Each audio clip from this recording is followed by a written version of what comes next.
La fumée.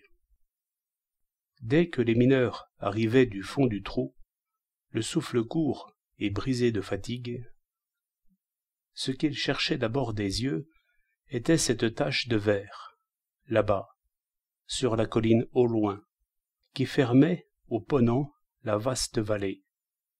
Plus près, les coteaux arides et livides d'un tuf calciné n'avaient plus, depuis bien longtemps, un brin d'herbe, criblé de trous comme il l'était par les soufrières, comme par d'énormes fourmilières et brûlés par la fumée. Les yeux enflammés, blessés par la lumière au bout de tant d'heures de ténèbres, en bas, se reposaient sur cette tache verte de la colline.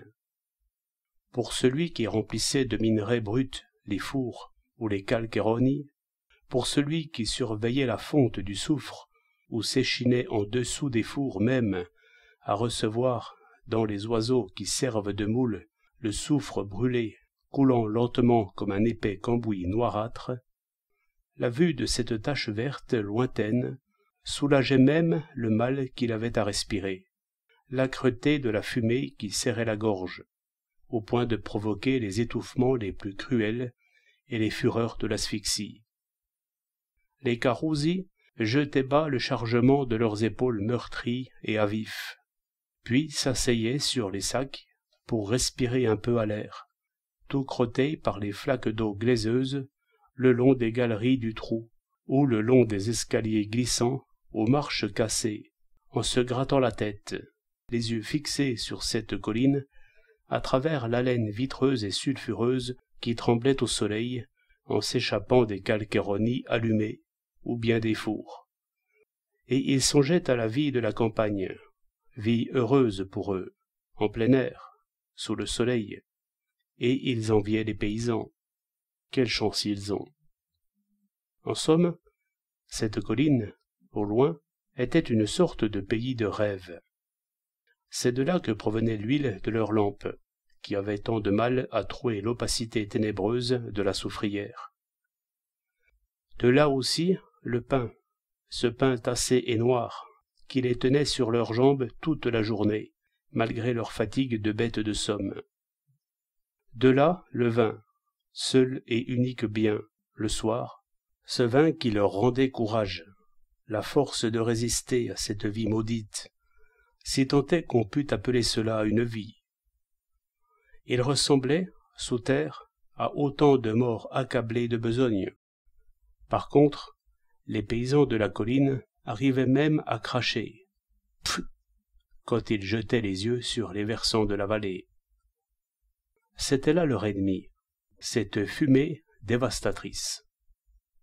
Et quand le vent soufflait de ce côté-là, apportant le relent asphyxiant du soufre brûlé, ils examinaient leurs arbres pour les défendre et grommelaient des imprécations contre ces fous qui s'obstinaient à creuser la tombe à leur richesse, et qui, non contents d'avoir dévasté la vallée, comme envieux de ce petit arpent de verre, auraient voulu envahir leur joli terre et leurs pics et leurs fours.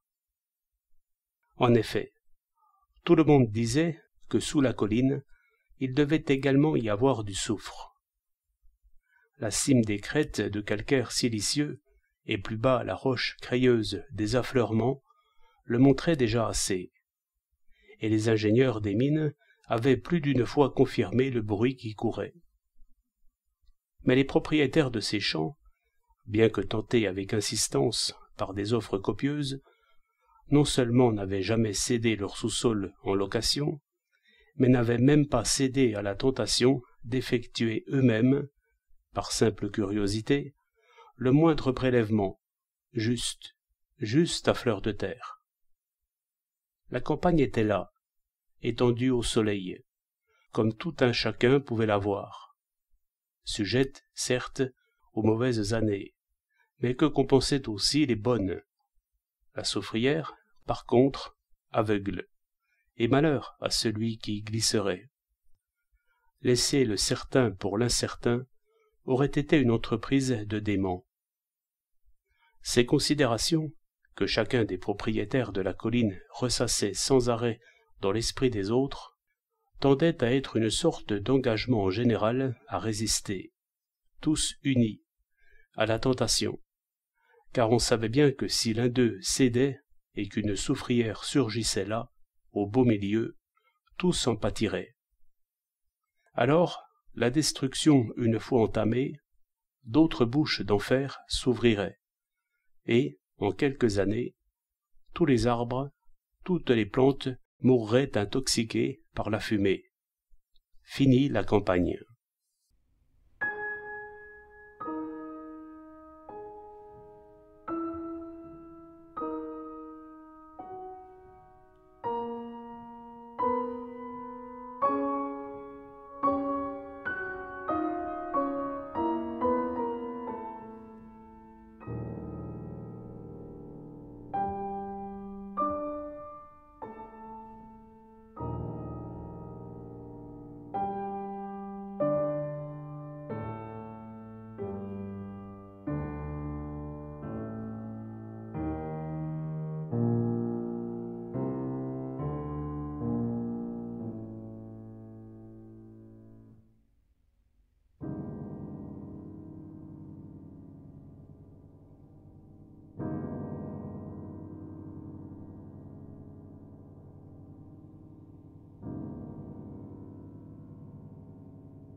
Parmi les plus pressentis, il y avait Don Mattia Scala, qui possédait un petit domaine clos d'une jolie ceinture d'amandiers et d'oliviers, à mi-versant de la colline, où, comme pour le faire bisquer, le minerai affleurait en de riches promesses.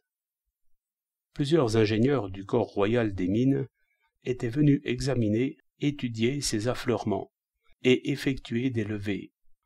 Scala les avait toujours accueillis comme un mari jaloux accueillerait un médecin qui viendrait ausculter sa femme saisie d'un mal secret. Fermer la porte au nez de ces ingénieurs gouvernementaux qui venaient dans l'exercice de leurs fonctions, ils ne le pouvaient guère. Aussi, en compensation, se vengeaient-ils en malmenant les autres, ceux qui venaient de la part de quelques riches producteurs de soufre ou de quelques sociétés minières lui proposer de céder ou de louer son sous-sol. « Des nefles, je vous vends, » criait-il. « Pas même si vous m'offrez la fortune de Crésus. Pas même si vous me dites, Mattia, gratte ici du bout du pied. Comme les poules, tu trouveras tellement de soufre que tu deviendras plus riche que... Que qui? Que le roi Phalaris. Je ne gratterai pas. Parole d'honneur. Et si ceux-ci, petit à petit, insistaient, bref, vous vous en allez ou j'appelle les chiens. Il lui arrivait souvent de répéter cette menace des chiens, car la grille de son petit domaine donnait sur la Trazzera, c'est-à-dire sur la voie carrossable qui enjambait la colline, et qui servait de raccourci aux ouvriers des soufrières, aux contremaîtres, aux ingénieurs dirigeants qui se rendaient dans la vallée de la ville voisine ou y retournaient. Or, ces derniers, en particulier, semblaient prendre plaisir à le faire enrager. Et au moins une fois par semaine, apercevant Don Mattia, il s'arrêtait devant la grille. « Rien de nouveau ?» lui demandait-il. « Scampiro, vas-y. Regina, vas-y. » Histoire de s'amuser, Don Mattia appelait ses chiens pour de bon. Lui aussi avait eu en son temps la manie des soufrières, raison pour laquelle il en était arrivé là. Regardez-le. Un pauvre diable saigné à blanc. Aussi, maintenant, ne pouvait-il même plus voir de loin un morceau de soufre, sans que, sauf votre respect, son estomac se retournât. « Eh quoi? Ce n'est pas le diable ?» lui demandait-on. Et lui, « Bien pis, parce que le diable vous damne l'âme, mais vous enrichit, si cela lui chante, tandis que le soufre il vous rend plus pauvre que Job. Mais l'âme, il vous la donne tout autant. Et en parlant, il avait tout du télégraphe. Le télégraphe à bras, cela s'entend, comme il était autrefois. Long comme un jour sans pain, dégingandé, perpétuellement coiffé d'un vilain couvre-chef blanc rejeté en arrière, il portait aux oreilles une paire de petits cadenas en or, qui montraient bien, ce que du reste il ne se souciait pas de cacher, qu'il était issu d'une famille moitié du peuple, moitié bourgeoise. Dans un visage rasé, de cette pâleur propre aux malades du foie, ressortaient curieusement d'énormes sourcils tombants, et l'on aurait dit de grosses moustaches qui s'étaient dépêchées de pousser là, vu que plus bas, sur la lèvre, il ne leur était pas permis de sortir. Puis en dessous, à l'ombre de ses sourcils, 2 yeux clairs, perçants, pétillants, jetaient des éclairs, tandis que les narines du grand nez aquilin, énergique, se dilataient sans arrêt et frémissaient. Tous les propriétaires de la colline l'aimaient bien. Il se rappelait comment le Richard qu'il avait été un jour était venu prendre possession de ces quelques hectares de terre achetés après la ruine, avec l'argent qu'il avait tiré de la vente d'une maison en ville, de tout ce qui la meublait, des bijoux de sa femme morte de crève-cœur. Il se rappelait comment, au début, il se terrait dans les 4 pièces de la maison rustique, annexe au domaine, sans voir âme qui vive, avec une jeune fille d'environ 16 ans, Jana, qu'on avait d'abord pris pour sa fille, jusqu'au moment où l'on avait appris qu'elle était la sœur cadette d'un certain Dima Chiarenza, c'est-à-dire de l'infâme individu qui l'avait trompé et ruiné. Il y avait toute une histoire là-dessous. Scala avait connu ce Chiarenza enfant, et comme il le savait orphelin de père et de mère, avec cette petite sœur beaucoup plus jeune que lui, il lui était toujours venu en aide, l'avait pris chez lui pour le faire étudier. Puis, ayant découvert combien il était travailleur et habile aux affaires, il avait tenu à l'associer à une soufrière qu'il avait prise en location. C'était lui qui endossait les frais de l'exploitation. Dima Chiarenza n'avait qu'à rester sur place et surveiller travaux et administration. Pendant ce temps, Jana, Januzza, comme on l'appelait, grandissait chez lui. Mais Don Mattia avait également un fils, unique, presque du même âge, qui s'appelait Nelly. Cela va de soi, le père et la mère s'aperçurent que les 2 jeunes gens commençaient à s'aimer autrement qu'en frères et sœurs. Et pour ne pas garder les toupes trop près du feu, mais laisser agir le temps, ils avaient décidé judicieusement d'éloigner Nelly, qui n'avait pas encore 18 ans. Ils l'avaient donc envoyée à la soufrière tenir compagnie à Chiarenza, et l'aider également. Dans 2, dans 3 ans, on marierait les jeunes gens, si tout marchait bien, comme on pouvait le croire. Don Mattia Scala pouvait-il imaginer que Dima Chiarenza, en qui il avait aussi confiance qu'en lui-même, Dima Chiarenza, qu'il avait recueilli alors qu'il était à la rue, qu'il avait traité comme un fils, mis au courant de ses affaires, Dima Chiarenza le trahirait comme Judas trahit le Christ. Et pourtant, cet infâme individu s'était mis d'accord avec l'ingénieur dirigeant la soufrière, d'accord avec les contremaîtres, avec les peseurs, les charretiers, pour le gruger sur les frais d'administration, sur le soufre extrait, sur le charbon qui servait à alimenter les machines d'évacuation des eaux souterraines. Et une nuit, la soufrière avait été inondée, irréparablement, détruisant l'installation du plan incliné qui avait coûté plus de 300 000 lire à Scala. Nelly, qui se trouvait sur les lieux cette nuit infernale et qui avait participé en vain aux efforts désespérés pour éviter le désastre, pressentant la haine de son père contre Chiarenza et dans laquelle il engloberait Jana, la sœur innocente, sa Jana, redoutant que son père le tînt lui-même, peut-être, pour responsable de sa ruine, puisqu'il ne s'était pas aperçu des manigances de ce Judas qui devait devenir sous peu son beau-frère, ou qui ne l'avait pas dénoncé la nuit même, Nelly s'était sauvée comme un fou en pleine tempête. Disparue sans laisser nulle trace.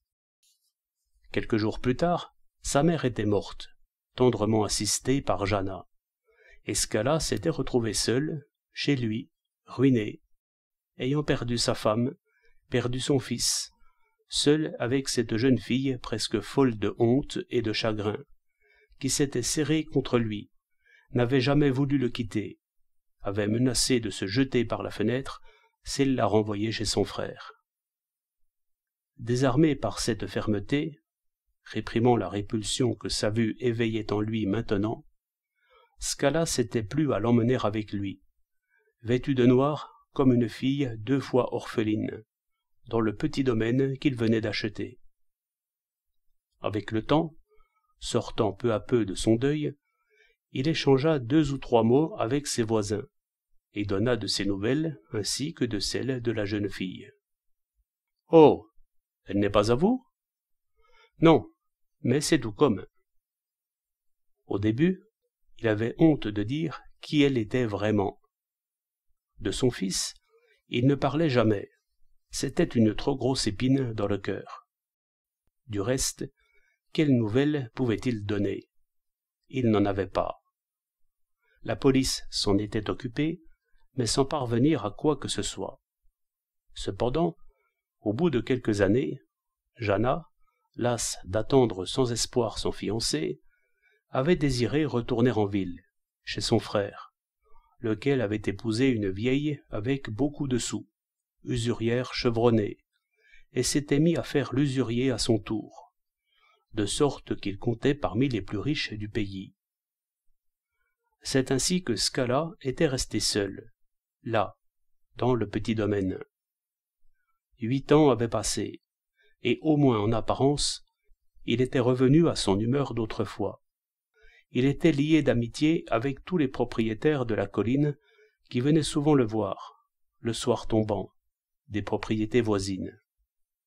On aurait dit que la campagne tenait à le dédommager des pertes de la soufrière. Du reste, ça avait été une chance que de pouvoir acheter ces quelques hectares de terre, car Butera, un des propriétaires des 6 domaines qui se partageaient la colline, s'était fourré dans l'idée de s'emparer de toutes ces terres avec le temps. Il prêtait de l'argent et petit à petit reculait les frontières de son fonds. Il s'était adjugé une petite moitié du domaine d'un certain Nino Mo, et avait réduit Labiso, un autre propriétaire, à vivre d'un maigre lopin de terre grand comme un mouchoir de poche, en lui avançant la dot de ses 5 filles. Depuis un certain temps, il guignait les terres de Lopès, mais celui-ci, par pique, dans la nécessité où il se trouvait de se défaire d'une partie de sa propriété à la suite d'une série de mauvaises années, s'était contenté de la vendre, fût-ce à meilleur marché, à un étranger, à Scala. En quelques années, travaillant d'arrache-pied pour se distraire de ses misères, Don Mattia avait tellement amélioré ces quelques hectares que ses amis, Lopès lui-même, avaient peine à les reconnaître, et ils en disaient monts et merveilles. Pour être franc, Lopès se rongeait de jalousie. Rouquin, criblé de taches de rousseur, débraillé, il s'enfonçait son chapeau sur le nez comme pour ne plus voir quoi ou qui que ce soit. Mais par-dessous le bord de ce chapeau, il laissait échapper certains coups d'œil obliques, auxquels personne ne se serait attendu de ses gros yeux verdâtres, qui semblaient couver le sommeil. Après avoir fait le tour du domaine, les amis se retrouvaient sur la petite esplanade devant la maison rustique. Là, Scala les invitait à s'asseoir sur le muret en demi-cercle qui délimitait, sur le devant, l'escarpement, où la maison s'élevait. Au pied de l'escarpement, derrière la maison, se dressaient, comme pour la protéger, quelques peupliers noirs, tout en longueur, au sujet desquels Don Mattia n'arriverait pas à se faire une raison.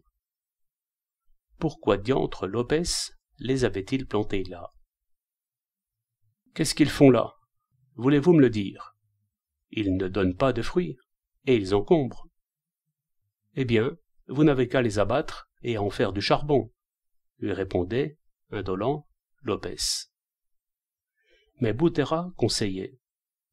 Voyez donc un peu, avant de les abattre, si quelqu'un ne vous les prendrait pas. Qui voulez-vous qui les prenne? Bah, ceux qui font des santons. Oh, des santons. Regardez-moi ça. Maintenant, je comprends, concluait Don Mattia, pourquoi les saints ne font plus de miracles, s'ils sont faits de ce bois-là.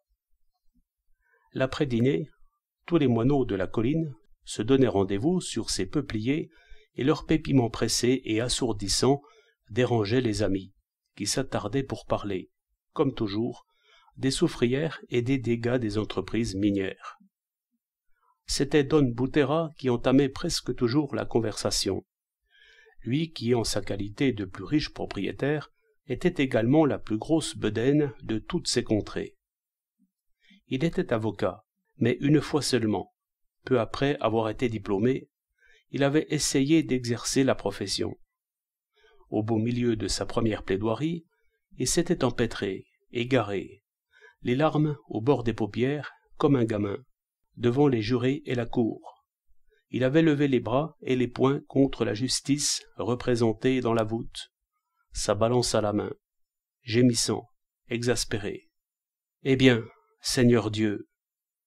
Car enfin, pauvre garçon, il avait sué sang et eau pour se fourrer sa plaidoirie dans la tête, et il pensait pouvoir la réciter vraiment bien, d'une traite, sans broncher. De temps en temps, on lui rappelait ce fiasco resté célèbre. « Eh ben, Donno, Seigneur Dieu !» Et Nocio Boutéra faisait semblant d'en sourire aussi, à présent, en mâchonnant.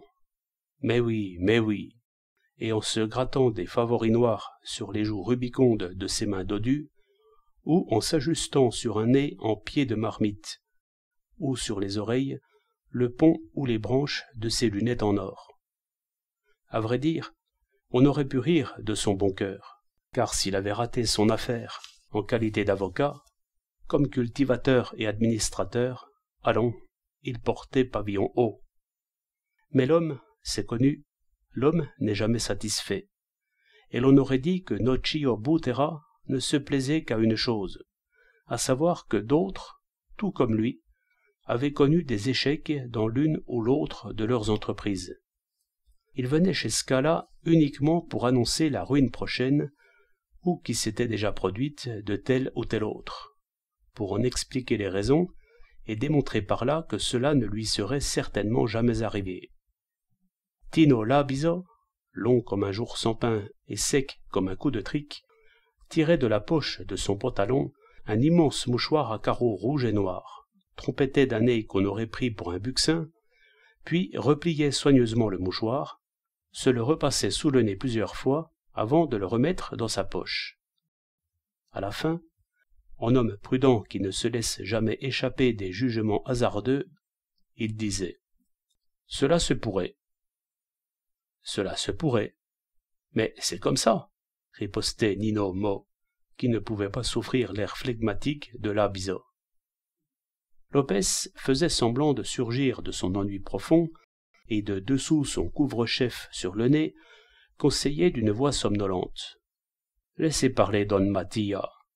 Il s'y entend plus que vous. » Mais à chaque fois, Don Mattia, avant de prendre la parole, descendait à la cave chercher de quoi offrir aux amis un bon verre de vin.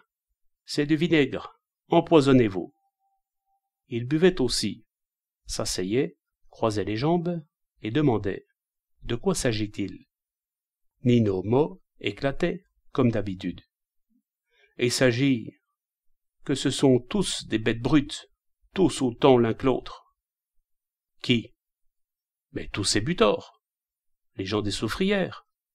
Ils creusent, et le prix de leur soufre ne fait que dégringoler, sans se rendre compte qu'ils courent à leur ruine et feront la nôtre, parce que tous leurs sous finissent là, dans ces trous d'enfer affamés, des trous qui nous mangent tout vifs. Mais quelle est la solution ? Je vous demande pardon, répétait Scala. Limiter, répondait alors placidement Nocio Butera. Limiter la production du soufre, ce serait la seule solution, quant à moi. Sainte Vierge, quel jobard! S'exclamait soudain Don Mattia, se dressant pour gesticuler de plus belle. Pardonnez-moi, Don Nocio. Mon cher Don Nocio, jobard, oui, jobard, et je vais vous le prouver. Dites-moi un peu, sur 1000 soufrières, combien y en a-t-il qui sont exploitées directement par les propriétaires? 200 à peine. Les autres sont toutes louées. Toi, Nino Labiso, tu es d'accord? Cela se pourrait, répétait Tino Labiso, attentif et grave. Et Nino Mo. Ça se pourrait, mais c'est comme ça. Don Mattia tendait les bras pour les faire taire. Et maintenant, mon cher Don Nocio, combien pensez-vous que dure un bail de soufrière, compte tenu de l'âpreté au gain et des exigences extravagantes des propriétaires bedonnants tels que vous? Allons, dites-moi, dites-moi. 10 ans, risquait un certain Butera, en souriant d'un air de supériorité condescendante. 12, admettait Scala, 20 même, quelquefois. Bon, et qu'est-ce que vous en faites? Qu'est-ce que vous en tirez en si peu de temps? Aussi rapide, aussi chanceux que vous soyez, en 20 ans, il n'y a pas moyen de se rembourser des frais nécessaires pour exploiter, comme Dieu le voudrait, une soufrière. Cela, pour vous dire qu'au cas où la demande diminuerait sur le marché, le propriétaire exploitant peut ralentir sa production pour ne pas déprécier sa marchandise, mais que c'est interdit à un locataire à court terme, puisqu'il sacrifierait ses propres intérêts à l'avantage de son successeur. D'où l'effort, l'acharnement du locataire, à produire autant que faire se peut, c'est clair. Ensuite, étant sans moyens, comme il arrive presque constamment, il est forcé de céder immédiatement son produit, à n'importe quel prix, pour continuer à travailler, parce que s'il ne travaille pas, vous le savez bien, le propriétaire lui reprend la soufrière. Conséquence, comme le dit Nino Mo, le soufre dégringole, comme s'il s'agissait d'une sale pierre quelconque. Du reste, vous, Don Nocio, qui avez fait des études, et toi, Tino Labiso, pourriez-vous me dire ce que diantre est bien ce soufre et à quoi il sert? À cette question spécieuse, Lopez lui-même se retourna pour regarder en roulant les yeux. Nino Mo se fourra les mains dans les poches, comme pour y chercher rageusement la réponse. Quant à Tino Labiso, il tira comme d'habitude son mouchoir pour se moucher et prendre son temps, en homme prudent. « Oh, elle est bien bonne !» s'écriait Nocio Butera, embarrassé à son tour. « Il sert à soufrer les vignes qu'il sert. Et aussi, oui, pour les allumettes en bois, je crois, ajoutait Tino Labiso, en repliant avec le plus grand soin son mouchoir. Je crois, ricanait Don Mattia Scala. Vous croyez quoi? C'est ce que je dis. Nous ne connaissons que ces deux usages, nous autres. Demandez à qui vous voudrez, personne ne sera capable de vous dire à quoi sert le soufre autrement. Et pendant ce temps-là, nous besognons, nous nous tuons à l'extraire, puis nous le transportons là-bas, au bord de la mer, où les vapeurs anglais, américains, allemands, français et même grecs sont prêts à l'avaler de leurs cales ouvertes comme des gueules.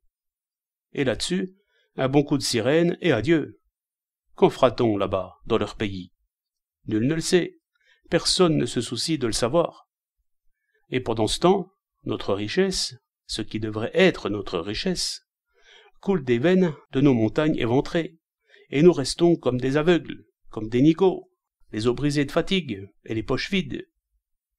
Seul et unique avantage, nos campagnes brûlées par la fumée.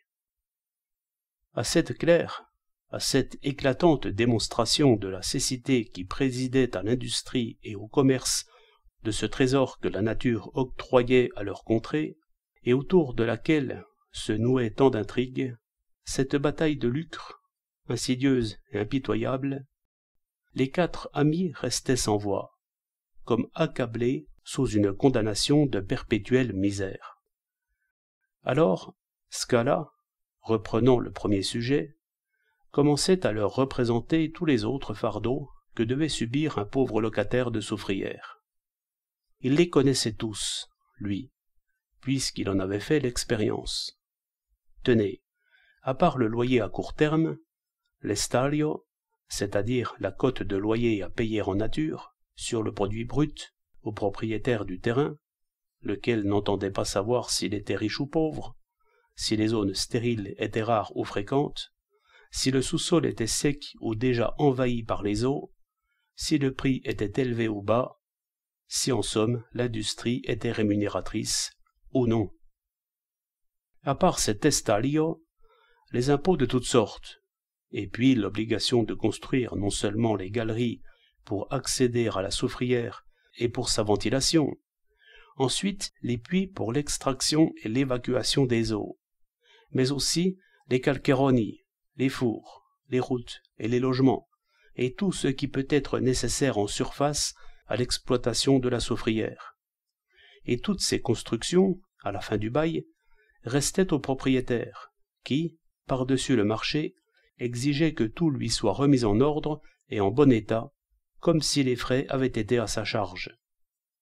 Plus fort encore, le locataire n'était même pas libre de travailler à sa guise, à l'intérieur des galeries. Il fallait des voûtes, des piliers, comme le propriétaire l'imposait quelquefois, même contrairement aux exigences du terrain. Il fallait être fou ou n'avoir rien à perdre, pas vrai, pour accepter des conditions pareilles, pour se faire passer la corde au cou de cette façon. En effet, où trouvait-on la plupart des producteurs de soufre? Chez de pauvres diables, sans un fifrelin, forcés, pour exploiter la soufrière prise en location, de se procurer les moyens auprès des négociants en soufre dans les ports, qui les soumettaient à d'autres taux usuraires, à d'autres abus exorbitants. Tout compte fait, que restait-il aux producteurs?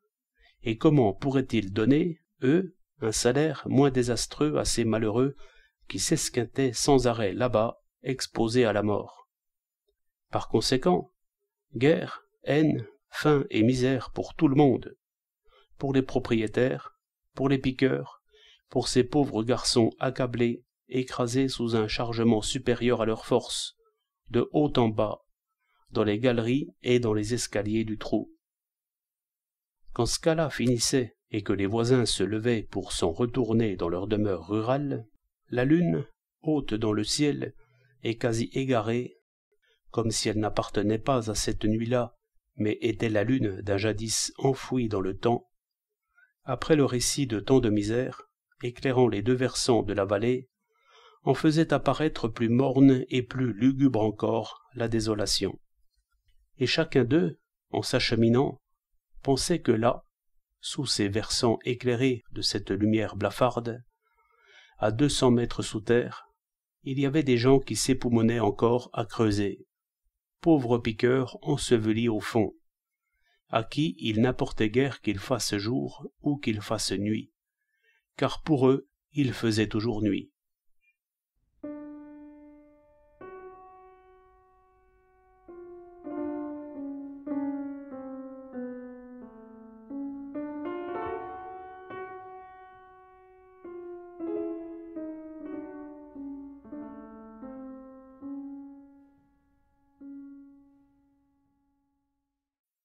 À l'entendre parler, tout le monde pensait que Scala avait oublié ses chagrins passés et ne se souciait plus de rien à présent, excepté de son petit lopin de terre dont il ne s'éloignait plus depuis des années, pas même une journée. De son fils disparu, perdu de par le monde, s'il parlait quelquefois, parce que quelqu'un mettait le sujet sur le tapis, c'était pour s'empresser d'en dire du mal, vu l'ingratitude qu'il avait montrée, la dureté de cœur dont il avait fait preuve. S'il est en vie, concluait-il, il est en vie pour lui. Pour moi, il est mort, et je n'y pense plus. Ce qu'il disait. Pourtant, aucun paysan des environs ne partait pour l'Amérique sans qu'il se rendît en cachette chez lui, la veille de son départ, pour lui remettre en grand secret une lettre adressée à son fils. Ce n'est pas que j'y tienne, mais au cas où, par le plus grand des hasards, il t'arriverait de le rencontrer ou d'en avoir des nouvelles, là-bas. Beaucoup de ces lettres étaient revenues, froissées, jaunies, presque illisibles désormais, en même temps que ces émigrants rapatriés, au bout de 4 ou 5 ans. Personne n'avait aperçu Nelly, n'avait réussi à avoir de ses nouvelles, pas plus en Argentine qu'au Brésil ou aux États-Unis. Il écoutait, puis haussait les épaules. Qu'importe. Donne-moi ça. Je ne me rappelais même plus t'avoir donné cette lettre pour lui.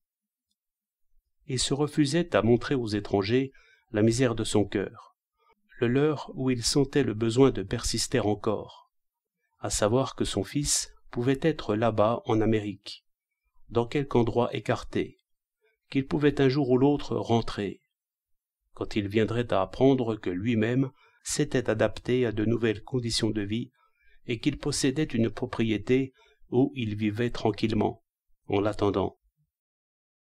Ce n'était pas grand-chose, à vrai dire, cette terre, mais depuis plusieurs années, en cachette de Butera, il nourrissait le projet de l'agrandir en achetant la terre d'un de ses voisins, avec lequel il en était déjà venu au prix et s'était mis d'accord.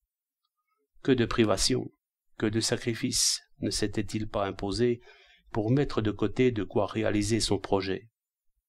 Bien petite, certes, sa terre, mais depuis quelques années, quand il se mettait sur son balcon, il s'était habitué à sauter du regard sur le mur d'enceinte entre son domaine et celui de son voisin, et à considérer comme à lui cette propriété entière.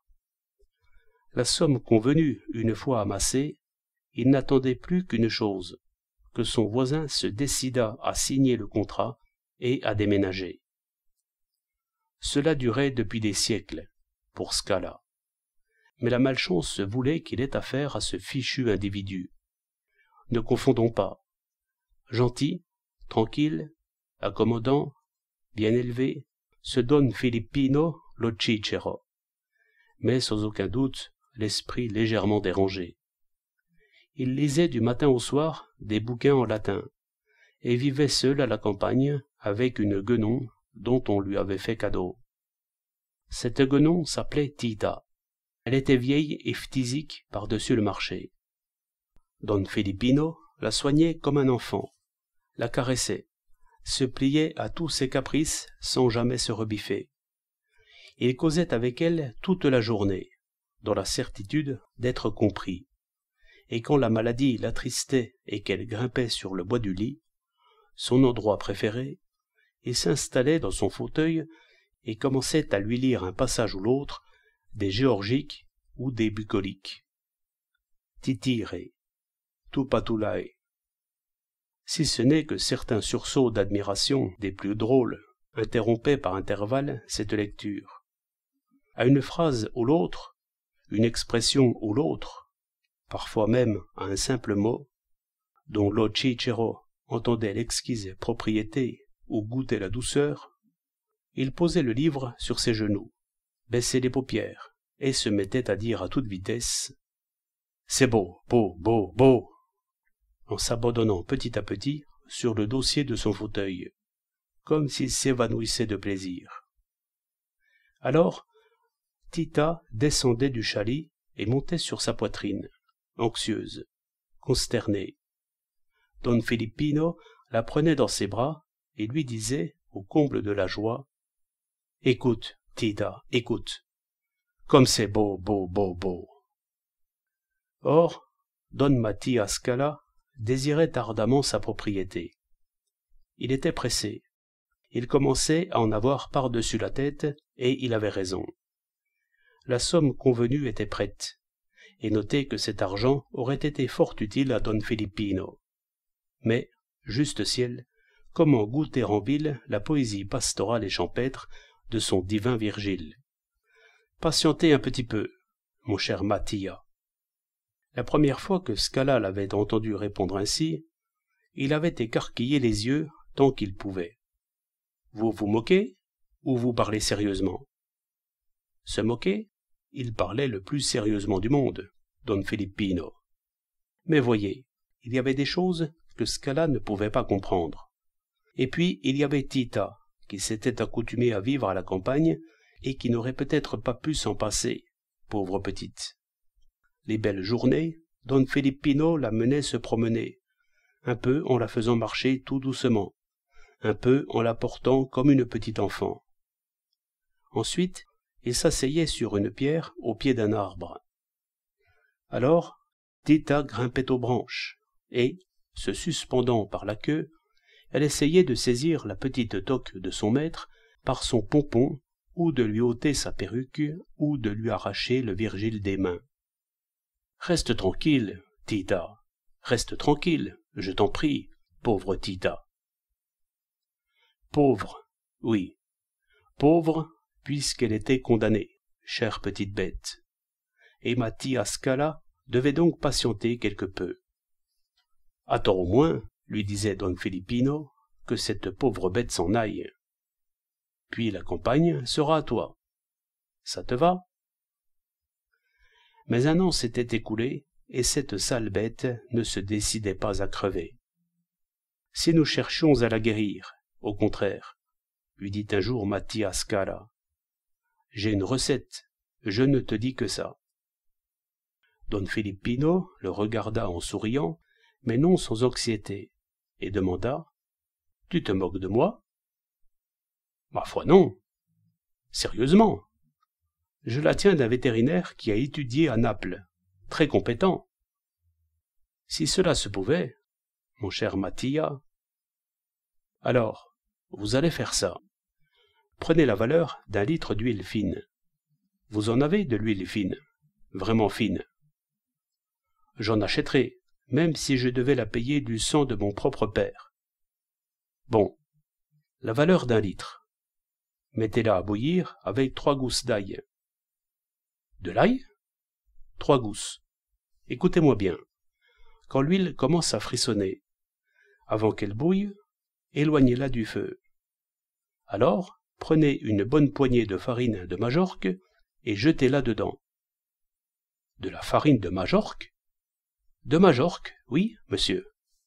Remuez, puis quand vous aurez une pâte onctueuse, huileuse, appliquez-la encore chaude sur la poitrine et sur le dos de cette vilaine bête. Entortillez-la dans de l'ouate, beaucoup d'ouate. Vous comprenez? Parfaitement, d'ouate, et puis, ouvrez une fenêtre et jetez-la en bas. Oh, oh, oh, oh, miaula Don Filippino, pauvre Tita. Ma pauvre terre, plutôt. Vous ne vous en occupez jamais. Moi, je dois me contenter de la regarder de loin. Et, pendant cela, pensez un peu. Il n'y a plus de vignes. Les arbres attendent qu'on les élague depuis une dizaine d'années au moins. Les sujets poussent sans être greffés. Les rejetons éparpillés qui se sucent la vie les uns des autres et ont l'air d'appeler au secours de tous les côtés. Et de tous ces oliviers, il ne reste qu'à s'en chauffer. Qu'est-ce que j'achèterai à la fin? Est-il possible de continuer de cette façon? À ces semonces, Don Filippino faisait une tête longue d'une aune, si bien que Don Mattia n'avait plus le courage d'ajouter quoi que ce soit. Du reste, à qui parlait-il? Ce pauvre homme n'était plus de ce monde. Le soleil, le véritable soleil, le soleil du jour, n'était peut-être jamais levé pour lui.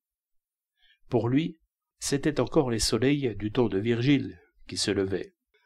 Il avait toujours vécu dans cette propriété, d'abord avec un oncle prêtre qui la lui avait léguée à sa mort, puis toujours seul. Orphelin à 3 ans, il avait été recueilli et élevé par cet oncle, latiniste passionné et grand chasseur devant l'Éternel. Mais Don Filippino ne s'était jamais plu à chasser, peut-être du fait de l'expérience faite avec son oncle, qui, bien que prêtre, était terriblement fougueux, ce pourquoi le brave homme avait perdu 2 doigts en chargeant son fusil. Lui, au contraire, s'était donné entièrement au latin, avec une passion tranquille, se contentant de s'évanouir de plaisir plusieurs fois au cours de ses lectures, alors que l'autre, l'oncle prêtre, dans ses transports d'admiration, se dressait le visage en feu, les veines du front si enflées qu'on aurait dit qu'elles allaient éclater. Et il lisait à très haute voix, pour à la fin tonitruer, en flanquant le livre par terre ou sur la figure ahurie de Don Filippino. Sublime, de par le diable! Cet oncle étant mort subitement, Don Filippino était resté maître de la propriété. Maître, façon de parler. L'oncle prêtre possédait également une maison à la ville voisine, qu'il avait réservée dans son testament au fils d'une autre sœur, lequel s'appelait Saro Trigona. Or, celui-ci, considérant sa condition de malheureux grossiste en soufre, de misérable père de famille chargé d'une ribambelle d'enfants, s'attendait probablement à ce que l'oncle prêtre lui laissât tout, la maison et la propriété, contre l'obligation, cela allait de soi, de prendre chez lui et d'entretenir sa vie durant le cousin Lo Cicero, qui, élevé constamment comme un enfant de la famille, était d'ailleurs incapable d'administrer la propriété. Mais comme son oncle n'avait pas usé de générosité à son égard, Saro Trigona, ne pouvant le faire légalement, cherchait à tirer profit de toutes les manières possibles de l'héritage de son cousin, et soutirait tout ce qu'il pouvait au pauvre Don Filippino. Presque tous les produits de la propriété passaient chez lui. Froment, fèves, fruits, vin, légumes. Et si Don Filippino en vendait une partie en cachette, comme si cela ne lui appartenait pas, le cousin Saro, découvrant la vente, tombait chez lui en furie, comme s'il venait de découvrir une escroquerie à son détriment. Et c'est en vain que Don Filippino lui démontrait humblement que cet argent lui servait aux nombreux travaux dont la campagne avait besoin. Lui voulait cet argent. « Tiens, je me tue, » lui disait-il, en faisant mine de tirer son revolver de son étui dans son veston. « Sinon, je me tue ici, devant toi, Filippino, à l'instant même. Je n'en peux plus, crois-moi. 9 enfants, par le Christ sacré, 9 enfants qui crient la faim. » Passe encore quand il venait faire ses scènes tout seul. Mais d'autres fois, il amenait sa femme et sa kyrielle d'enfants, et Don Filippino, habitué à vivre toujours seul, avait l'impression de perdre la tête. Ses 9 neveux, tous des garçons, dont l'aîné n'avait pas encore 14 ans, bien que criant la faim, prenaient d'assaut, comme autant de démons déchaînés, la tranquille maison champêtre de leur oncle, la mettaient sans dessus-dessous. Et à ces hurlements, ces éclats de rire, ces pleurs, ces courses, les pièces dansaient véritablement. Puis, immanquablement, on entendait un patatras. C'était quelque chose qui dégringolait, une glace d'armoire qui volait en éclats pour le moins. Alors, Saro Trigona bondissait en criant « Je vais faire l'orgue! Je vais faire l'orgue !» Il courait après les polissons, les attrapait, distribuait coups de pied, gifles, coups de poing, fessées. Puis, comme il se mettait à hurler sur tous les tons, il les plaçait en rang selon leur taille. C'est ainsi qu'il faisait l'orgue. « Ne bougez plus. Ils sont beaux, vraiment beaux, regarde, Filippino. Ne sont-ils pas à peindre? Quelle symphonie !» Don Filippino se bouchait les oreilles, fermait les yeux et trépignait de désespoir. « Renvoie-les. Ils cassent tout, qu'ils emportent la maison, les arbres, n'importe quoi. Mais laissez-moi tranquille, par pitié. » Pourtant, il avait tort, Don Filippino, car sa cousine, par exemple, ne venait jamais les mains vides. Elle lui apportait soit une petite toque brodée avec un joli gland de soie, fallait voir, comme celle qu'il portait en ce moment, soit une paire de pantoufles qu'elle avait brodées également, comme celle qu'il portait aussi en ce moment. Et sa perruque, cadeau et attention de son cousin, pour le protéger des rhumes auxquels il était fréquemment sujet, à cause de sa calvitie précoce. Une perruque de France. Il l'avait payée les yeux de la tête, Saro Trigona. Et Tita la Guenon, elle aussi, un cadeau de la cousine, un cadeau surprise, pour égayer les loisirs et la solitude du gentil cousin exilé à la campagne. Comment donc? Bourrique! Pardonnez-moi, bourrique! Lui criait don Mattia Scala. Pourquoi me faites-vous encore attendre? Signez l'acte de vente et débarrassez-vous de cet esclavage. Avec l'argent que je vous donnerai, sans défaut comme vous êtes, avec de si petits besoins, vous vivrez tranquille, en ville, jusqu'à la fin de vos jours. Seriez-vous devenu fou? Si vous perdez encore du temps, par amour de Tita et de Virgile, vous en arriverez à demander la charité. Car don Mattia Scala, dans la crainte que la propriété qu'il considérait comme sienne allât à volo, avait commencé à avancer à Lo Cicero une partie de la somme convenue. Voici pour tailler, voici pour greffer, pour l'engrais. Don Filippino, des falcons. Des falcons, soupirait don Filippino, mais laissez-moi ici.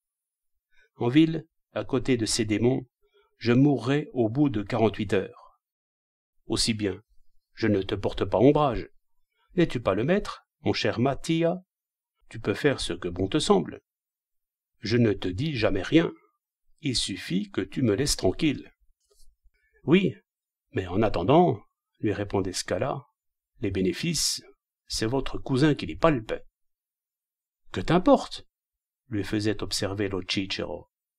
Tu devrais me donner cet argent en une seule fois, n'est-ce pas? Au contraire, tu me le donnes comme cela, à petite pincée. C'est moi qui perds au fond, parce qu'en défalquant aujourd'hui, en défalquant demain, un jour j'arriverai à manquer d'argent, tandis que toi, tu l'auras dépensé pour améliorer la terre qui sera à toi, à ce moment-là.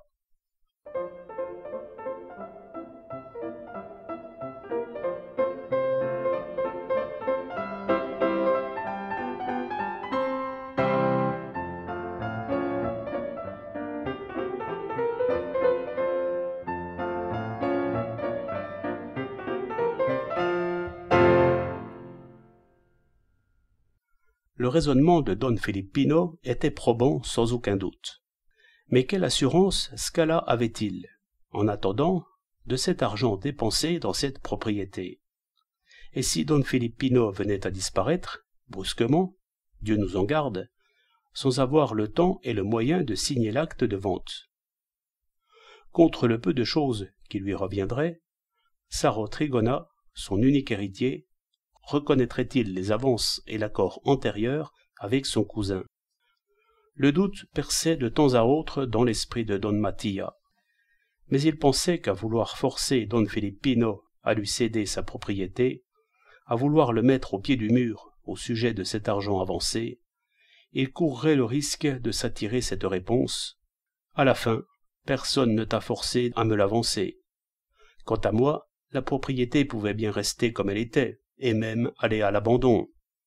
Ça a toujours été le cadet de mes soucis.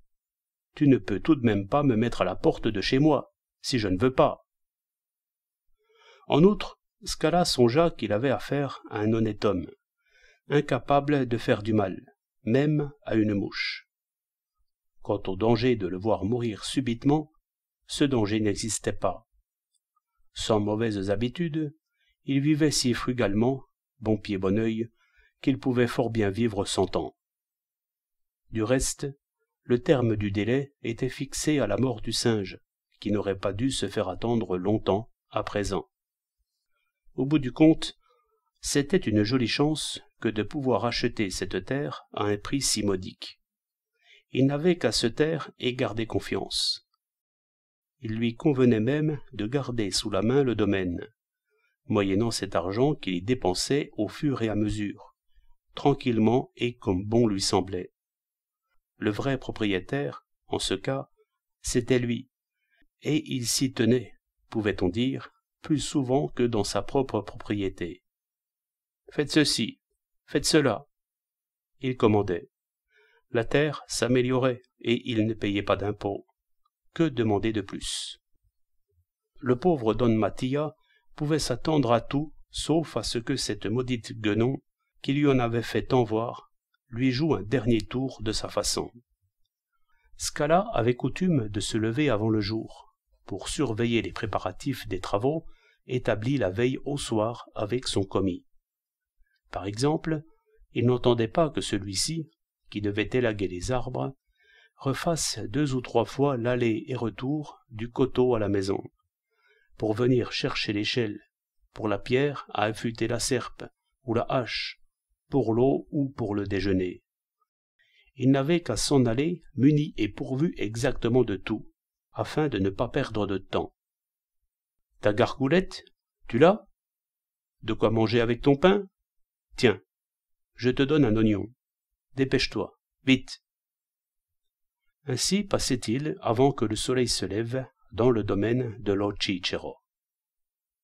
Ce jour-là, à cause de la meule charbonnière qu'on devait allumer, Scala s'était mis en retard. 10 heures étaient déjà sonnées.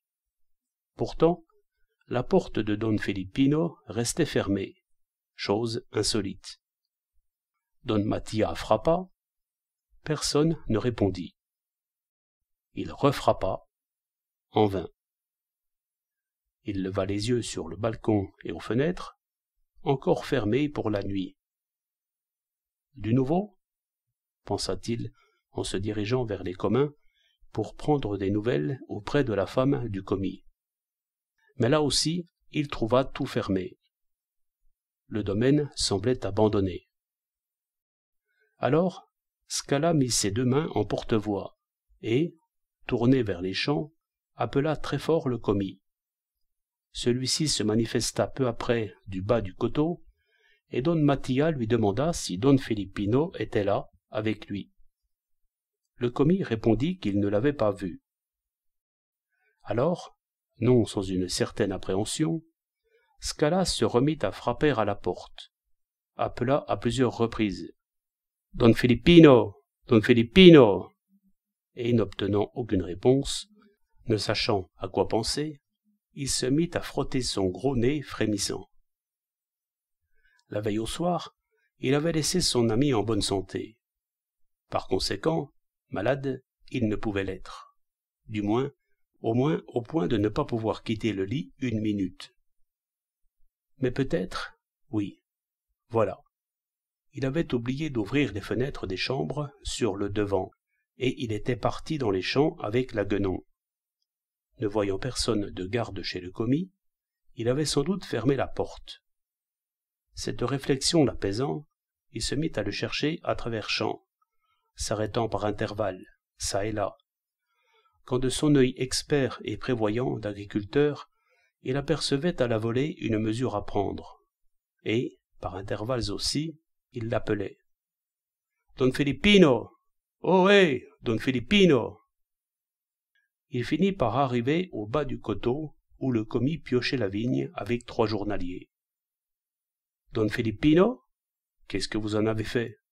Je ne le trouve nulle part. » Devant l'incertitude de ces hommes, à qui il semblait curieux qu'il eût trouvé la villa fermée telle qu'il l'avait laissée en partant au travail, la consternation le reprit, et il proposa de retourner tous ensemble pour voir ce qui pouvait être arrivé.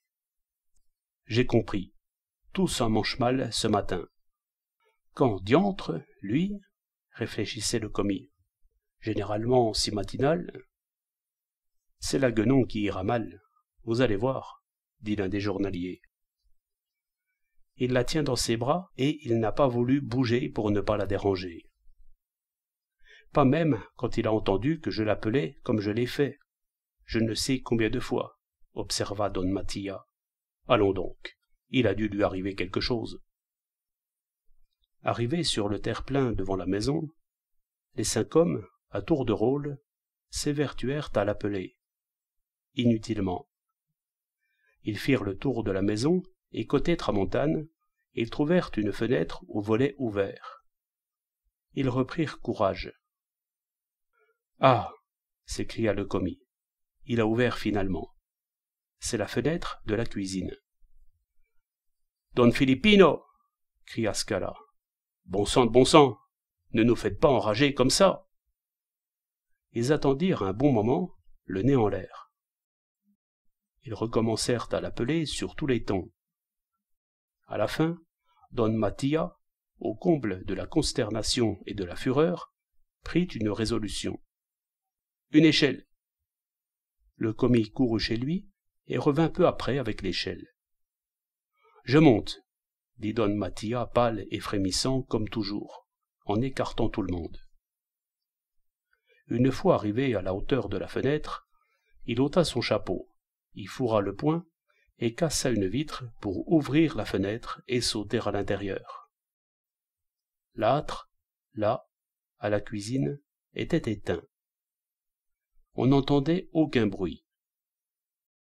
Tout, là-dedans, se trouvait comme s'il faisait encore nuit, et ce n'est qu'à travers les fissures des persiennes que le jour transparaissait. « Don Filippino !» appela encore une fois Scala, mais le son de sa voix, dans ce silence étrange, le fit frissonner de la pointe des cheveux aux reins. Il traversa à tâtons plusieurs pièces, parvint à la chambre à coucher, dans le noir également. À peine entré, il s'arrêta d'un coup. À la lueur ténue qui filtrait des persiennes, il lui sembla entrevoir quelque chose comme une ombre qui bougeait sur le lit en rampant et s'évanouissait. Ses cheveux se dressèrent sur son front. La voix lui manqua pour crier. D'un saut, il fut sur le balcon, l'ouvrit, les yeux et la bouche grands ouverts de terreur, les mains en l'air.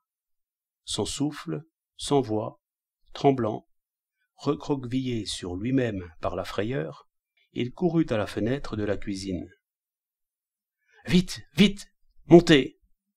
Tué, assassiné !»« Assassiné ? Comment ? Que dites-vous » s'exclamèrent ceux qui attendaient anxieusement en s'élançant tous quatre ensemble pour monter. Le commis tint à passer le premier en criant « Doucement sur l'échelle, un à un !» Abasourdi, hébété, Don Mattia se prenait la tête dans les mains, bouche bée et les yeux pleins de cette horrible vision. Don Filippino était étendu sur son lit, la tête renversée, enfoncée dans l'oreiller, comme sous un étirement spasmodique, et découvrait une gorge ouverte et sanglante. Il levait encore les mains, ces petites mains affreuses, pourtant, qui ne semblaient même pas glacées et livides dans ce geste incongru. Don Mattia et les quatre paysans l'observèrent un moment, atterrés.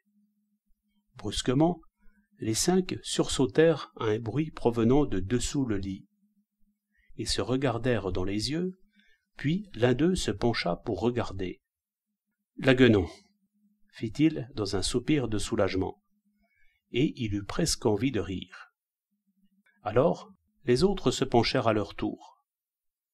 Tita, accroupie sous le lit, tête basse, les bras croisés sur la poitrine, voyant que ces cinq hommes l'examinaient d'un côté et d'autre, ainsi penché et bouleversé, tendit les mains vers les planches du lit, et sauta et culbuta à plusieurs reprises, puis arrondit la bouche en forme d'O et émit un son menaçant. « Que » Regardez, cria alors Scala, du sang. Elle a les mains, la poitrine en sang, c'est elle qui l'a tué. Il se souvint alors de ce qu'il avait cru discerner en entrant et affirma convaincu. C'est elle, oui, je l'ai vue de mes propres yeux, elle était sur le lit. Et il montra aux quatre paysans horrifiés les éraflures sur les joues et sur le menton du pauvre mort. Regardez. Comment cela? La guenon? Était-ce possible? Cette bête qu'il gardait avec lui depuis tant d'années, jour et nuit. Est-ce qu'elle serait devenue enragée? Observa l'un des journaliers, épouvanté. En même temps, les cinq hommes, saisis d'une même idée, s'écartèrent du lit. « Attendez, une canne !» fit Don Mattia. Et il cherchait des yeux dans la chambre s'il y en avait une ou quelque chose qui pouvait faire le même usage. Le commis prit une chaise par son dossier et se pencha, mais les autres, sans moyen de s'abriter, prirent peur et lui crièrent « Attends, attends !» Ils se munirent de chaises à leur tour. Alors, le commis poussa la sienne plusieurs fois sous le lit. Tita bondit de l'autre côté, grimpa avec une merveilleuse agilité sur le bois du lit, alla s'accroupir tout en haut du baldaquin, et, là-haut, paisiblement, comme si de rien n'était, commença à se gratter le ventre, puis à jouer avec les coins d'un foulard que le pauvre Don Felippino lui avait noué autour du cou. Les 5 hommes observèrent un instant cette indifférence d'animal, ahuri. « Que faire, à présent ?» demanda Scala en baissant les yeux sur le cadavre.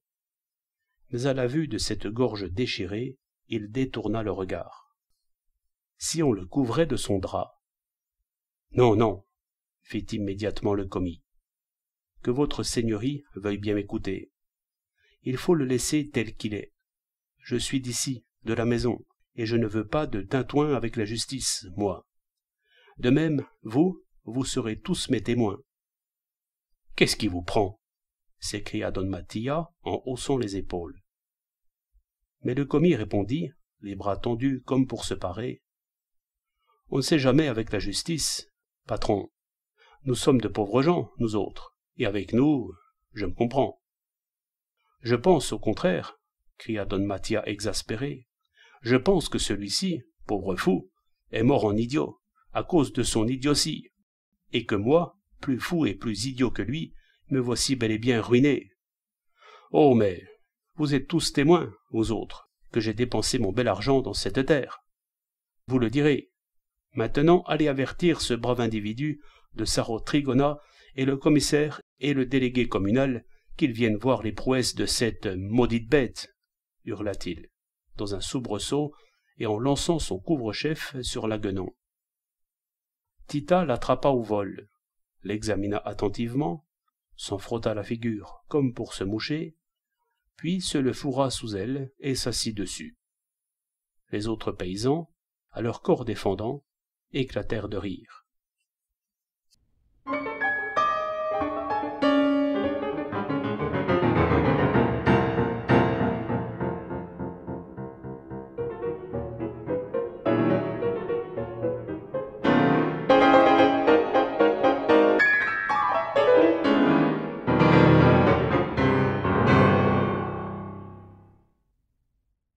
Rien.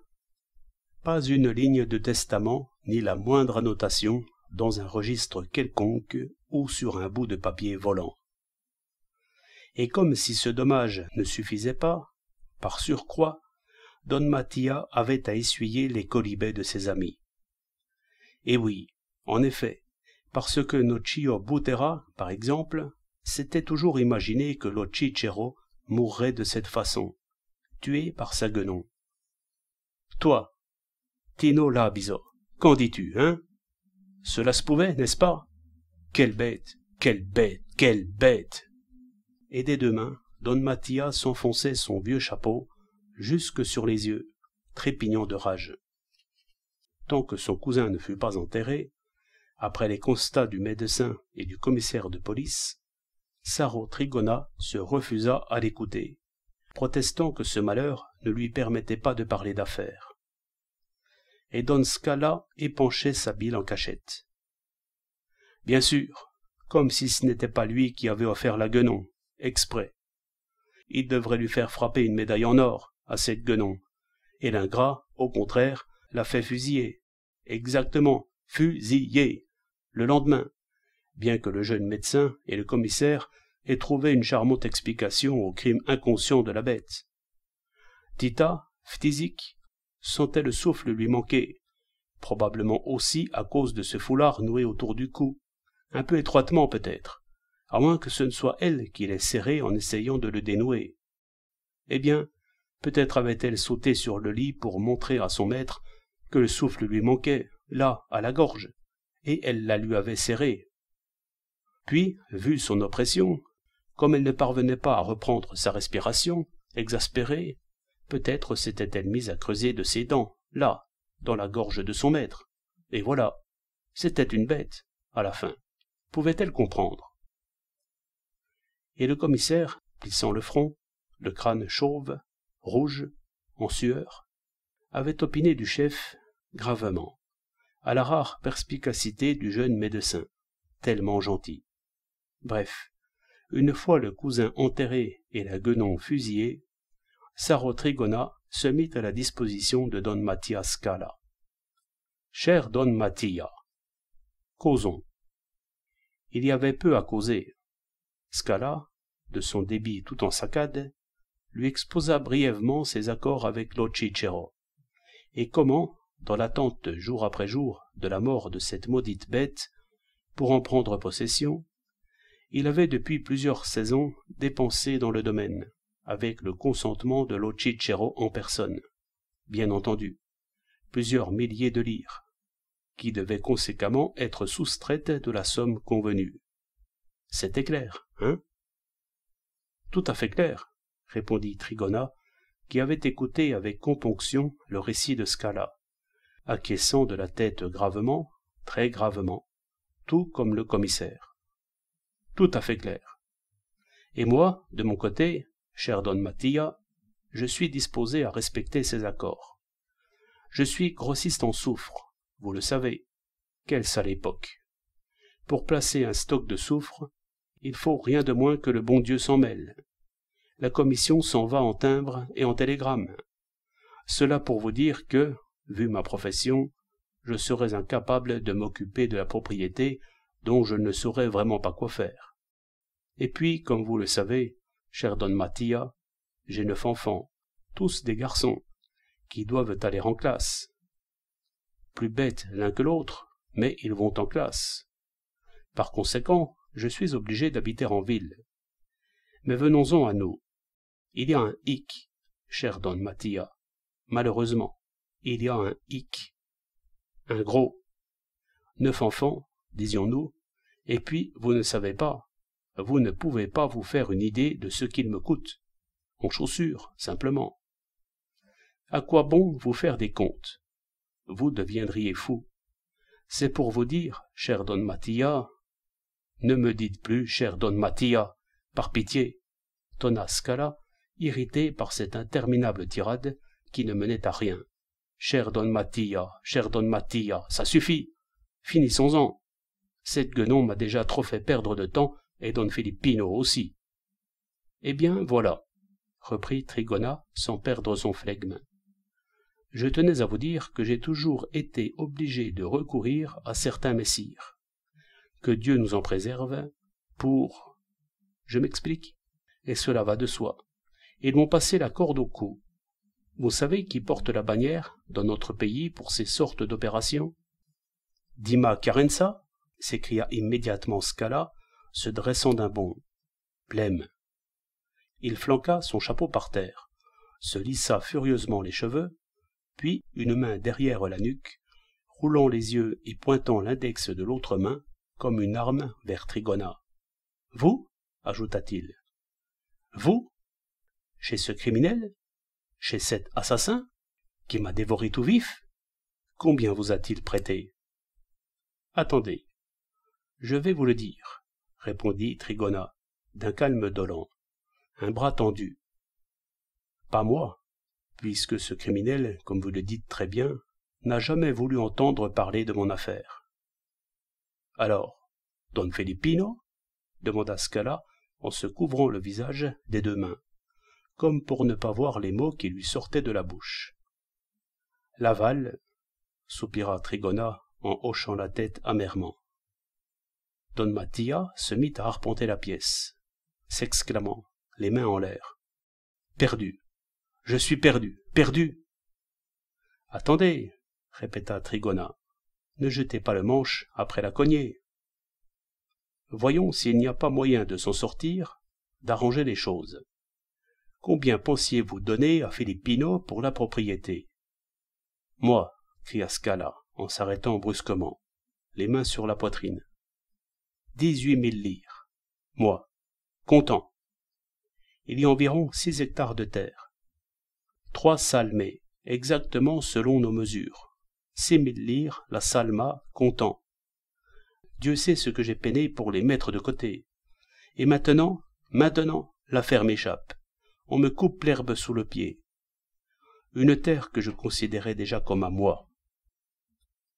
Tandis que don Mattia se soulageait ainsi, Saro Trigona se palpait les doigts, les sourcils froncés, pour faire ses comptes. 18 000. On dit donc... Doucement, interrompit Scala. 18 000, si feu Filippino m'avait laissé immédiatement en possession du fonds. Mais j'en ai déjà dépensé plus de 6 000. On fait le compte tout de suite, ici même. J'ai des témoins. Cette année même, j'ai planté 2000 plants américains. C'est épouvantable. Et puis, Saro Trigona se leva pour mettre fin à cette discussion, en déclarant « Mais 12 000 ne suffiront pas, cher don Mattia. Je lui en dois plus de 20 000 à ce criminel, figurez-vous. » 20 000 livres s'écria Scala éberlué. Qu'avez-vous donc mangé, vous et vos enfants? De l'argent? Trigona poussa un soupir interminable, et tapotant d'une main le bras de Scala, il ajouta. Et toutes mes misères, don Mattia. Il n'y a pas un mois, j'ai été forcé de verser 9 000 lire à un négociant de Licata, pour un écart de prix sur un chargement de soufre. Ne m'en parlez pas. Ce sont les dernières traites que ce pauvre don Filippino a avalisées. Dieu l'est en sa garde. Au bout d'autres propos oiseux, ils décidèrent de se rendre le jour même chez Chiarenza, les 12 000 lire en main, pour essayer d'aboutir à un accord.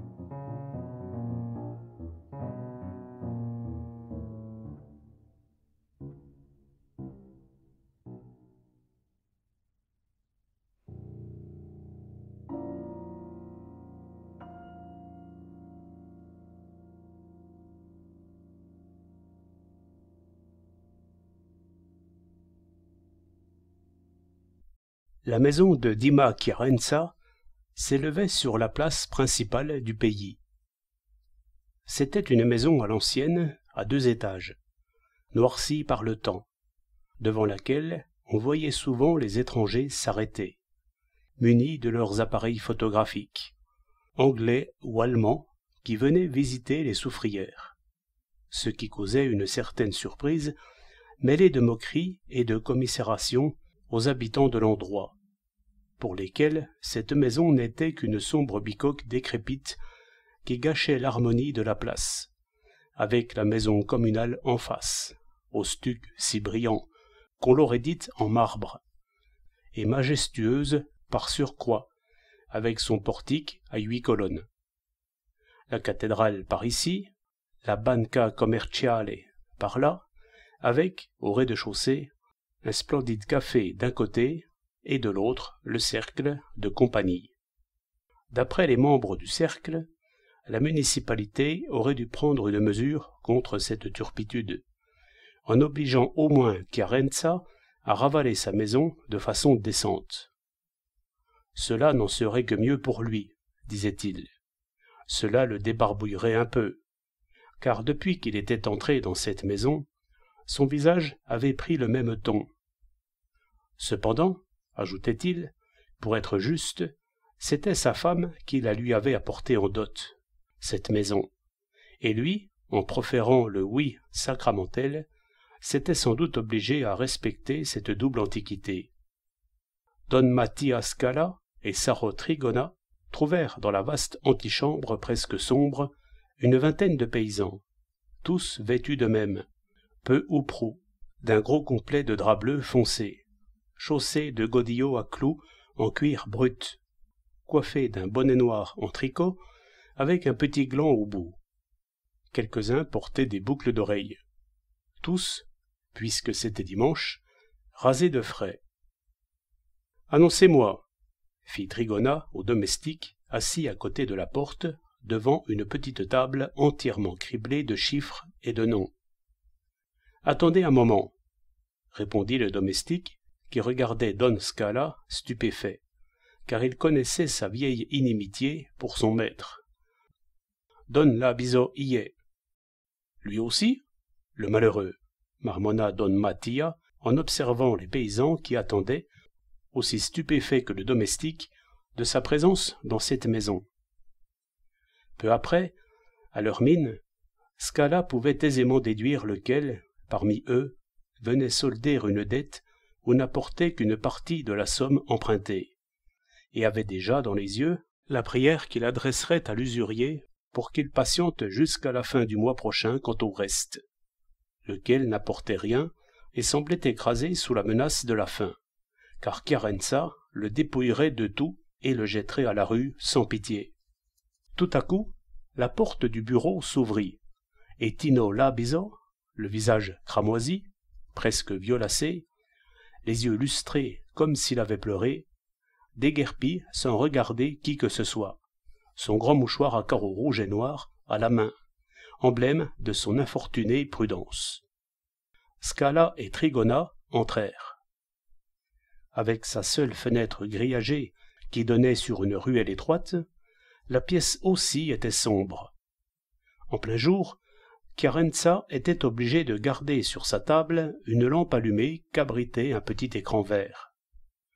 Assis dans un vieux fauteuil en cuir devant son bureau, dont le rayon en étagère était plein de papier, Chiarenza se couvrait les épaules d'un châle. Sur la tête, une petite toque, puis des mitaines de laine, aux mains horriblement déformées par l'arthrite. Il avait beau ne pas encore avoir 40 ans, il en portait plus de 50, avec sa mine jaunâtre de bilieux, ses cheveux gris, drus, secs, qui descendaient sur les tempes comme à un malade. En ce moment même, ses lunettes remontées sur un front étroit, ridé, il regardait devant lui de ses yeux brouillés, presque éteints, sous de grosses paupières lourdes. De toute évidence, il s'efforçait de dominer son agitation intérieure et de paraître calme en face de Scala. Pour l'heure, la conscience de son odieuse conduite ne lui inspirait que de la haine, une haine farouche contre tout le monde, et en particulier contre son ancien bienfaiteur, sa première victime. Il ignorait encore ce que Scala venait lui dire, mais il était résolu à ne rien lui céder, pour ne pas apparaître repenti d'une faute qu'il avait toujours dédaigneusement déniée, en présentant Don Scala sous les traits d'un fou. Celui-ci, qui ne l'avait pas revu depuis des années et des années, fût-ce de loin, l'observa tout d'abord, stupéfait. S'il l'avait rencontré dans la rue, il ne l'aurait pas reconnu, vu l'état dans lequel il se trouvait. Le châtiment de Dieu, pensa-t-il, et il fronça les sourcils, comprenant immédiatement qu'ainsi diminué, cet homme devait s'imaginer qu'il avait payé sa dette et que, par conséquent, il ne lui devait aucune réparation. Dima Chiarenza, les yeux baissés, passa une main derrière les reins pour se tirer petit à petit de son grand fauteuil en cuir, les traits presque tordus de douleur. Mais Saro Trigona le pria de rester assis, et sur-le-champ, en des phrases entortillées et fatigantes dont il était coutumier, commença à exposer le but de leur visite. S'il vendait la propriété héritée de son cousin au cher Don Mattia ici présent, il verserait immédiatement 12 000 lires sur sa dette au très cher Don Dima, lequel, de son côté, s'obligerait à n'intenter aucune action judiciaire contre la succession Locicero. En attendant. « Doucement, doucement, mon garçon !» interrompit alors Chiarenza, en remettant les lunettes sur son nez. « Je l'ai intenté aujourd'hui même, puisque j'ai protesté des traites signées par votre cousin, à échéance depuis un bon moment. Il faut se parer. »« Et mon argent ?» tonna Scala. « Le fonds de Locicero ne valait pas plus de 18 000 livres. Mais j'en ai dépensé plus de 6 000 à cette heure. Par conséquent, en le faisant estimer honnêtement, tu ne pourrais pas l'avoir à moins de 24 000. Bon, fit très calmement Carenza. Comme Trigona m'en doit 25 000, cela veut dire qu'en prenant la propriété, j'en perds 1 000, sans compter les intérêts. 25 s'écria Don Mattia, tourné vers Trigona, les yeux écarquillés. Celui-ci se démenait sur sa chaise, comme sur un instrument de torture, balbutiant, mais comment? Eh bien, mon garçon, je vais vous faire voir, répondit sans s'impatienter Carenza, tout en replaçant la main derrière les reins et se levant à grand mal. Les registres sont ici, ils parlent clair. Laisse tes registres tranquilles, cria Don Mattia en s'avançant d'un pas. Il s'agit de mon argent pour l'instant, celui que j'ai dépensé dans la propriété. Que voulez-vous que je sache? Fit Carenza en haussant les épaules et en fermant les yeux. Personne ne vous obligeait à le mettre. Don Mattia Scala, en proie à la fureur, répéta à Carenza son accord avec l'Occhicero. Mal, ajouta Carenza en refermant les yeux, car il avait peine à garder le calme qu'il tenait à montrer. Mais le souffle lui manquait presque. Vous avez mal fait. Je m'aperçois que, comme toujours, les affaires ne sont pas votre fort. Et c'est toi qui me le reproches? Cria Scala. Toi? Je ne vous reproche rien, mais bon sang, vous auriez dû savoir, avant de mettre l'argent dont vous me parlez, que l'Occhicero n'avait plus le droit de vendre sa propriété, puisqu'il avait signé des traites pour une valeur qui dépassait la valeur du domaine même. De sorte que, reprit Scala, tu t'adjugeras également mon argent. Je ne m'adjuge rien du tout, répondit du tac au tac Carenza. J'ai l'impression de vous avoir prouvé que, selon l'estimation que vous faites vous-même de cette terre, je vais y perdre plus de 1 000 livres. Saro Trigona essaya de s'interposer, en faisant miroiter à Carenza les 12 000 livres, comptant que Don Mattia avait dans son portefeuille. L'argent, c'est toujours bon à prendre.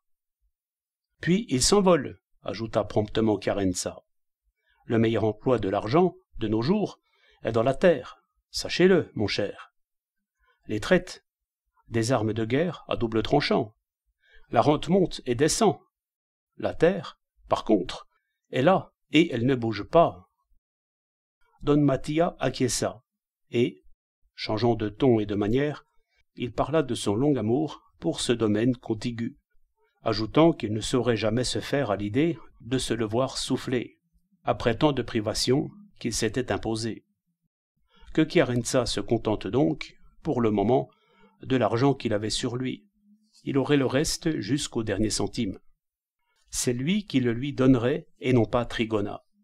Et il considérait comme établie l'estimation de 24 000, tout comme s'il n'avait pas dépensé ses 6 000 livres, c'est-à-dire la dette entière de Trigona. Que puis-je te dire de plus? Dima Carenza écouta, les yeux fermés, impassible, la tirade passionnée de Scala. Puis il lui dit, sur un tout autre ton lui aussi, plus funèbre et plus grave. Écoutez, Don Mattia, je vois que cette terre vous tient beaucoup à cœur, et je vous la laisserai bien volontiers pour vous faire plaisir, si je ne me trouvais pas dans cet état de santé. Vous voyez comment je me porte. Les médecins m'ont conseillé du repos et l'air de la campagne. Ah, s'écria Scala, frémissant. Tu viendrais donc là-bas, à côté de moi? Par ailleurs, reprit Carenza, vous ne me donneriez même pas la moitié de ce que je devrais avoir. Qui sait combien de temps je devrais attendre avant d'être payé? Tandis que maintenant, avec un léger sacrifice, si je prends cette propriété pour moi, je rentre immédiatement dans mes fonds et je puis songer à ma santé. Je tiens à tout laisser en ordre à mes héritiers, moi. Ne parle pas de ça, éclata Scala indigné. Tu penses à tes héritiers, tu n'as pas d'enfants. Tu penses à tes neveux.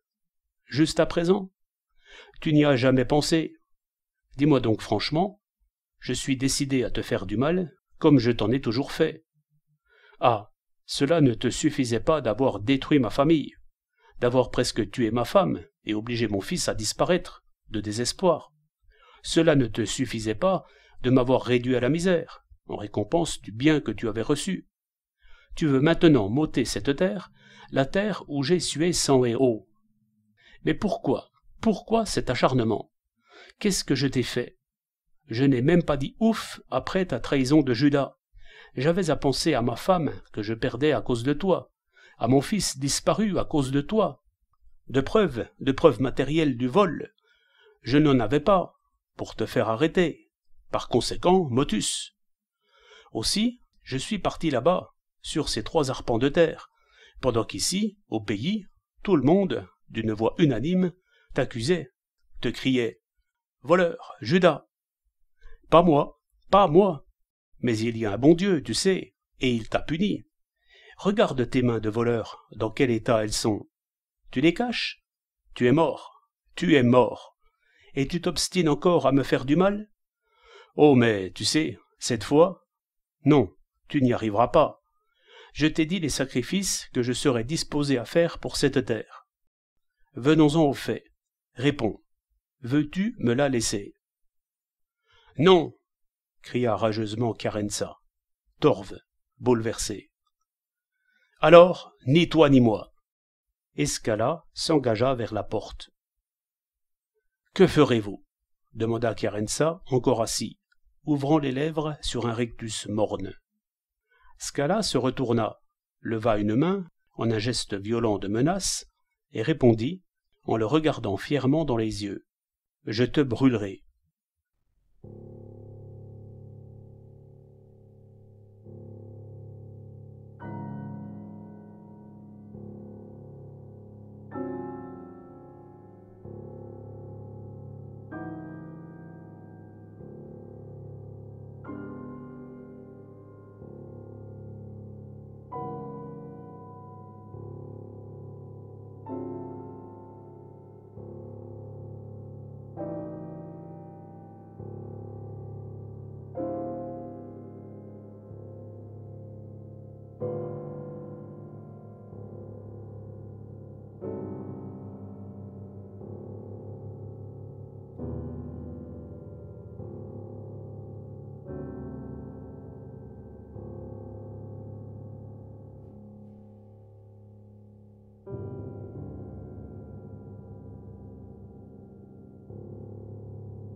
Une fois sorti de chez Carença, après s'être débarrassé d'un furieux haussement d'épaules de Trigona, tout contrit, qui cherchait à lui prouver ses bonnes intentions, Don Mattia Scala se rendit d'abord chez un de ses amis, avocat, pour lui exposer le cas dont il était victime et lui demander s'il avait une possibilité d'agir légalement pour faire reconnaître sa créance et s'il parviendrait ainsi à empêcher Carença de prendre possession du domaine. Au début, l'avocat n'y comprit goutte, désorienté par la surexcitation de Scala. Il essaya de le calmer, mais en vain. En somme, avez-vous des preuves? Des documents? Pas la moindre chose. Alors, allez vous faire voir. Que voulez-vous que j'y fasse? Attendez, lui dit Don Mattia avant de s'en aller. Ne sauriez-vous pas, par hasard, où habite l'ingénieur Scelsi, de la Société des mines de soufre de Comitini?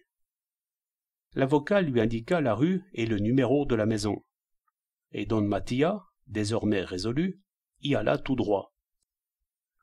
Scelsi était l'un de ces ingénieurs qui, en passant tous les matins devant la grille de la villa pour se rendre aux mines de la vallée, l'avait sollicité avec le plus d'insistance au sujet de la cession de son sous-sol. Combien de fois, pour le faire détaler, Scala, histoire de rire, ne l'avait-il pas menacé de ses chiens? Scelsi ne recevait pas pour affaire le dimanche, mais il s'empressa de faire passer dans son bureau le visiteur insolite. « C'est vous, Don Mattia? Quel bon vent !» Scala, fronçant ses énormes sourcils tombants, se planta droit devant le jeune ingénieur souriant, le regarda dans les yeux et répondit « Je suis prêt. »« Ah, parfait. Vous cédez ? » ?»« Je ne cède rien. Je viens pour traiter. Écoutons les conditions. »« Vous ne les connaissez donc pas ?» s'écria Chelsea. « Je vous les ai répétées si souvent. »« Avez-vous besoin de faire d'autres levées ?» lui demanda Don Mattia, sombre et impétueux. « Ma foi, non. Regardez, » répondit l'ingénieur en montrant la carte géographique accrochée à la cloison, où le corps royal des mines avait délimité la zone minéraire de la région. Il montra un point sur la carte et ajouta « C'est ici, je n'ai besoin de rien d'autre. » « Alors, nous pouvons traiter l'affaire tout de suite ? » ?»« Tout de suite ? Demain, dès demain matin, j'en parlerai au conseil d'administration. En attendant, si vous voulez, ici même, maintenant, nous pouvons rédiger ensemble votre proposition, qui sera acceptée sans aucun doute, si vous n'avancez pas d'autres conditions. « Il faut que je m'engage tout de suite, » interrompit Scala. « Tout sera... tout détruit, n'est-ce pas? Tout sera détruit là-haut. » Chelsea le regarda, étonné. Il connaissait depuis longtemps le tempérament curieux, impulsif de Scala, mais il ne se souvenait pas de l'avoir jamais vu dans un tel état. « Les dommages de la fumée, fit-il, sont prévus et indemnisés. »« Je sais, peu importe, » ajouta Scala. « La campagne, dis-je, la campagne entière, toute détruite, n'est-ce pas? »« Eh !» fit Chelsea en haussant les épaules. « C'est ça, c'est bien ce que je cherche, ce que je veux, » s'exclama alors Don Mattia en tapant du poing sur le bureau. « Allons, monsieur l'ingénieur, écrivez, écrivez, ni lui ni moi, je le brûlerai. Écrivez, ne faites pas attention à ce que je dis. » Chelsea se mit à écrire la proposition, exposant au fur et à mesure les conditions avantageuses, si souvent repoussées dédaigneusement par Scala, qui, maintenant, sombre, les sourcils froncés, acquiesçait du chef, au contraire, à chacune d'entre elles.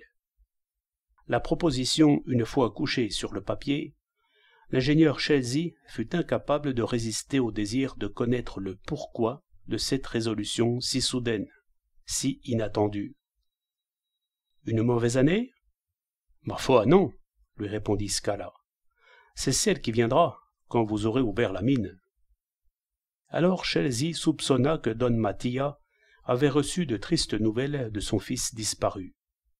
Il savait que quelques mois plus tôt, il avait adressé une requête à Rome pour que, par les agents consulaires, l'on fasse des recherches un peu partout.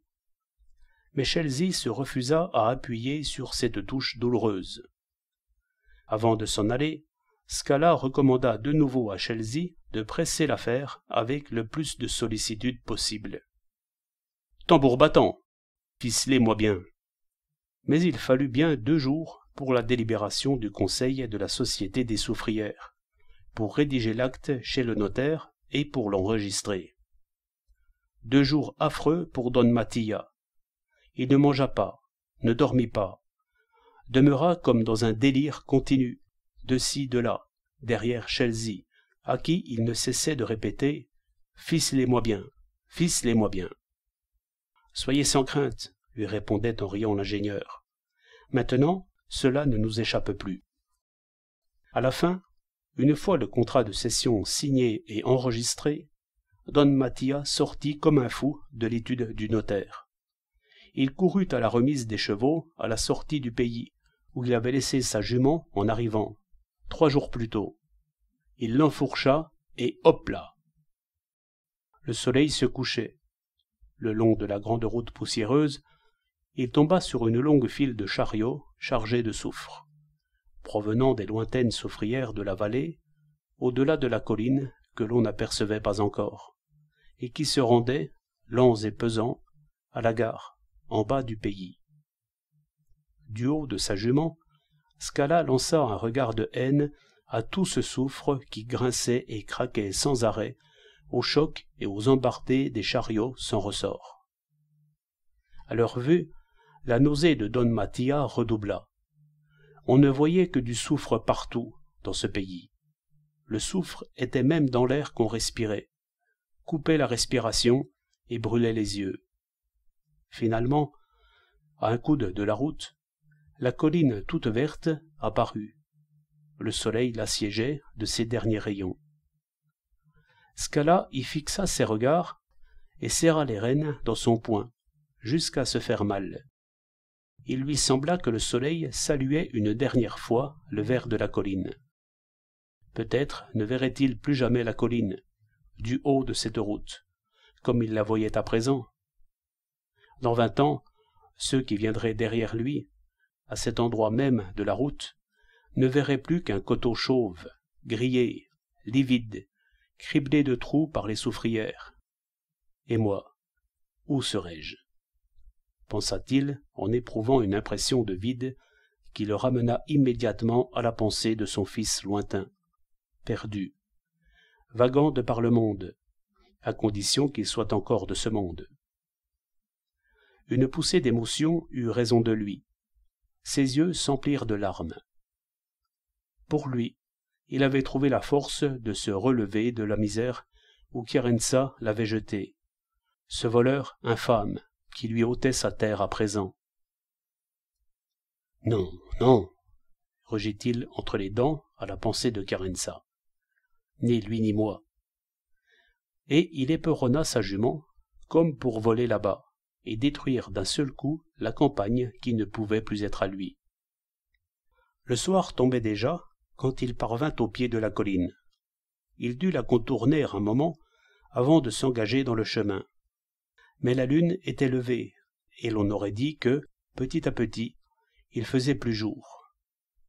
Les grillons, aux alentours, saluaient frénétiquement cette aube lunaire.